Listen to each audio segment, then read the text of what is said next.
Hello, ladies and gentlemen. Welcome back to episode 3 of Unreliable Narrator. I am the unreliable narrator, Josh Barlow. For those who weren't paying attention last week, or which would horrify me, didn't see the videos last week, I made the offer, the promise, that if one of my videos got a mere 6,000 likes, which I thought would be quite easy, I would play Tron, and I hate Tron. But for some reason, and I'm horribly surprised, and I'm sure you are too, that sadly didn't happen. I assume that there was some technical error and a bug, and the likes just didn't get tallied or something. I don't know. So, not knowing what to play, I set up a poll, and to get you, the viewers' input for this week. And Don from Luck Shack thought he would circumvent me, get around me, so to speak, and suggested Tron. And it was close, but in the end, we went for this deck, which is thankfully not Tron. So we dodged the bullet there, folks, which is great. So this is a zoo deck. I've tinkered with these, I've messed around with these before, but I am no means an expert. I am unreliable. Get it? So this is a 5-color deck. Normally these decks are Naya, or like Naya splash a color or whatever. We are essentially Naya, but we're playing the extra colors for Mantis Rider, which is great, and a great card to cascade into with Blood Braid Off, which, if you guys have not been paying attention, which I doubt, I like Blood Braid Off quite a bit. But the reason we got to play so many colors and all these silly shocks is so we could play this Tribal Flames. That's old wording on that card, but on that version, but the art is just so cool that we had to play it like this with this one. So if you have all 5 basic land types out, it does 5 damage for only 2 mana. That's crazy. So we're gonna play a little bingo, and you guys can play along at home. If I cascade into Tribal Flames for 5, you take a drink. Yeah, let's do that. You take a drink if that happens. So the deck, very simple. The land base is tough. Okay, let's talk about the other stuff first. Let's talk about the creatures. So the creatures is pretty straightforward for Bloodbraid, as card advantage, curve topping beast, curd ape, which is just a bad wild Macuttle, a loam lion, which is just a white curd ape, a Mantis Rider, obviously 4 of everything. Mantis Rider is just very efficient. I've always wanted to play with this card, and now we can. Goyf is actually probably the worst card in the deck. That sounds crazy, but we don't really have. I mean, we have these as sorceries, and we got fetches and instants and creatures, but we don't really enable Goyf like you would with Jund, with Lily, and those things. So it's actually not that amazing here. But we needed a 2-drop, and it's, from what I can tell, the best 2-drop for a deck like this. You may be something like Voice of Resurgence or something like that, but the mana base is very shaky. And then Wild Macuttle, which for years people thought was too good for Modern, and then it turned out it's not good enough for Modern. Maybe we break it today. We'll see. Then instant sorceries, a lot of burn. 4 Lightning Helix, 4 Lightning Bolt, 4 Tribal Flames, which we've already spoken about, and then 2 Boris Charm. Normally, I know what you're saying. Josh, why are you not playing Attackers Command? That's better in these aggro decks. No, you would be wrong. Boris Charm can go face on an empty board for 1 more damage, which is great. And also a nifty little bonus is it can make stuff indestructible. Ataka's command is played in Burn, and in Burn getting Wrath is not that big of a deal because they don't rely on their creatures so heavily. However, if we get Wrathed, that's a problem. So I went with Boris Charm instead. Then the real weakness of the deck is this disgusting mana base, and it is certainly the most. I mean, this deck's simple, right? Like you just turn guys sideways and you win. That is true, but knowing what to fetch is painful, and I'm not very good at it. So you're definitely going to see me make mistakes. We're playing 1, 2, 3, 4, 5, 6, 7, 8 different fetches. I mean, 8 different shocks, which is just so frustrating. I keep forgetting what's in the deck and how to play it and all sorts of things. Anyway, sorry, I'm taking up a lot of time. So let's look at the sideboard. Sideboard is unbelievably straightforward. 3 Grim Lavamancers to deal with stupid little creatures, elves, affinity, and that nonsense. 3 Molten Rain for Tron and the like. Molten Rain over Fulminator Mage because Molten Rain guarantees to get some damage in. 2 Ancient Grudge for what have you. And then the spice is 4 Thoughtseize, although I think this could easily go down to 3, because bringing in 4 is rough, especially considering that black is our 5th color. We don't really support black other than for Tribal Flames. And then my favorite, Lingering Souls. Get those Jund players off guard, which is great. Okay, so let's get in some games, and we'll do a little trick. You're sitting here watching the deck tech, and all of a sudden we're going to be in a game. 1, 2, 3. Magic! Isn't that incredible? Oh, and we're on the play. Woo! We're winning already. This is a cool hand, but we can't really keep it. It's too top heavy, so we're gonna ship it back. Remember, guys, cascade into Tribal Flames for 5. That's living the dream. That's pretty good. Yeah, we'll keep that. I like that. So, not bad, but we've got quite a bit of burn, so we're going to ship that. When I first had a look at this deck, which cropped up when Bloodbraid is unbanned, I thought, why would you play Loam Lion instead of Experiment 1? I think Experiment 1 is a fine substitution for it, but the problem is Experiment 1, if you draw it and your board is already wide, it's pretty bad. And you'd usually want to lead with Nakatl or what have you. And not a bad draw.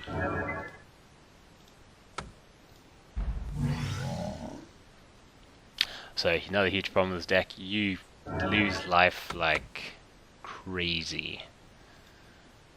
Okay, so Scapeshift, I suppose.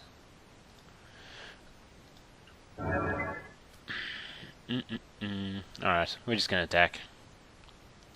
Probably gonna block and sack.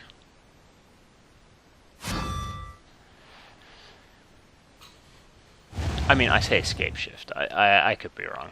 Could be 5 color nonsense. I think Scapeshift would fetch Forest. What is this? Okay. Scapeshift. In that case, I think just bolting them in the face is where we want to be.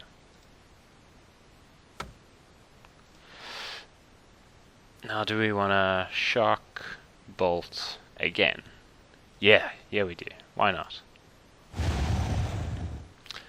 I feel like if they cast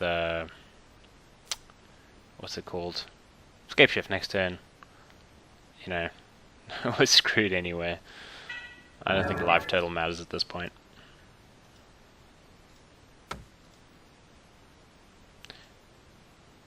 So we got 5 basic line types. Just like that. Oh, man. That's so sad. So we can do 7 damage to them. Ugh. Damn it. I wish they didn't kill our Loam Lion. Alright, so we're gonna swing in.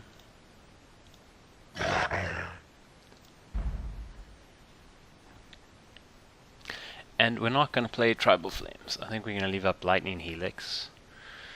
Because if they do Scapeshift and maybe, I don't know, mess up the triggers, and they think they have us dead, but we're actually on 16. So we're gonna do it that way.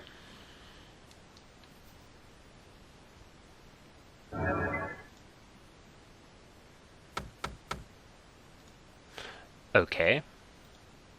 We're still in it. Oh, no we're not. Oops.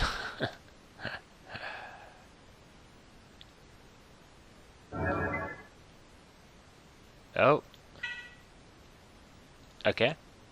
Sure. So if he doesn't have some counter nonsense, I think we just won.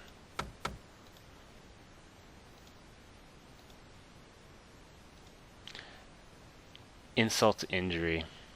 Do we fire off Lightning Bolt to draw out some counter magic? I mean, he could read that and know what's up, because he won't die to the Lightning Bolt. But if the Lightning Bolt resolves, he can't fetch or anything like that, so why not? Let's just do it. Goes to 1. And? Ha! Just like that. Easy peasy, lemony squeezy. So, what do we bring in? So, you know, knee-jerk reaction is Molten Rain, but I actually don't think that's a great plan on the draw. Like, we don't want to slow down too much. I can see some number of Thoughtseize, maybe 2. Take out 2 Boris Charm or 2 Bolt, or no, 2 Lightning Helix rather. Let's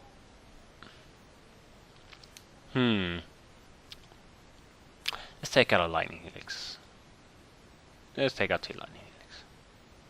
And Boris Charm I think is just strictly better in this matchup. Yeah. Not very exciting. The game has started. I don't want to mess up the deck with my bad sideboarding. Gappy. Opponent's name is Gappy. And he's from Austria. Okay. It's a pretty aggressive hand. I will keep this. Yeah.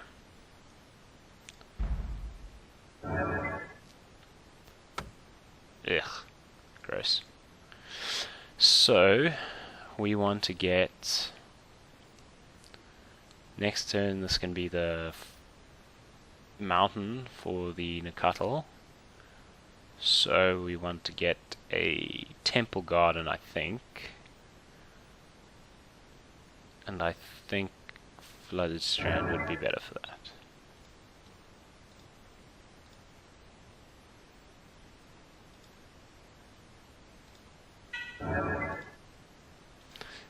See, this is exactly my point of why Experiment 1 is not better. Because you don't want to turn 1 Experiment 1 to grow it off in a Nakatl. You want a Nakatl on turn 1. It's just a better card.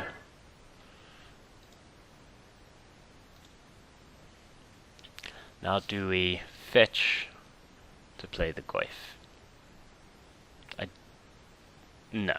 Why? Why would we do that?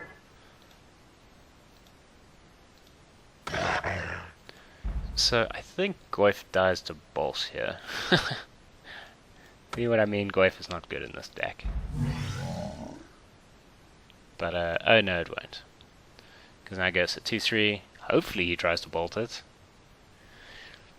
You're not a real modern player if you've never bolted a 2-3 Goif without an instant in the yard. For those who don't know, it'll grow before it dies.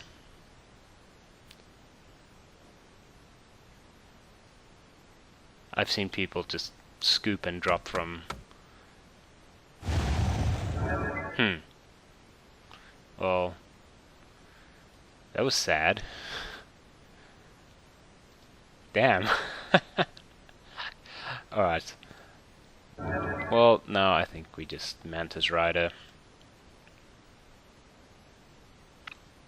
So we need blue. Hallowed Fountain or Breeding Pool. I think Breeding Pool is probably better. Or Steam Vents. Do we need more red? Yeah, I like Steam Vents actually.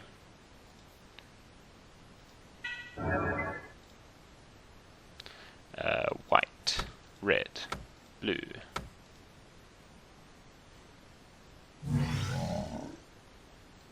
This card is surprisingly good.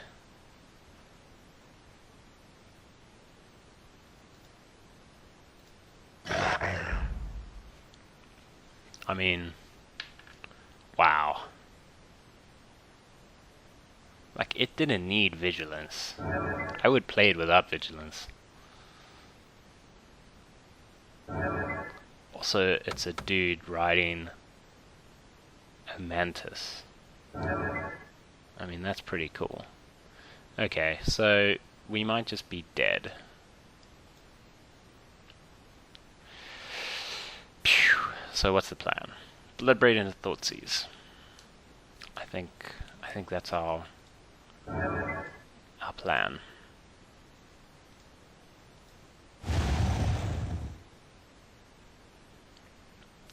Get a forest.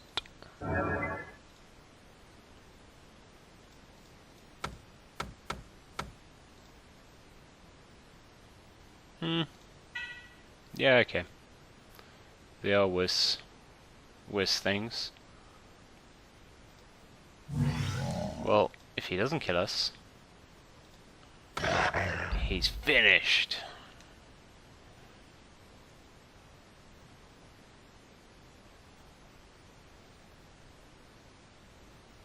He's gotta have it, surely. He hasn't done anything.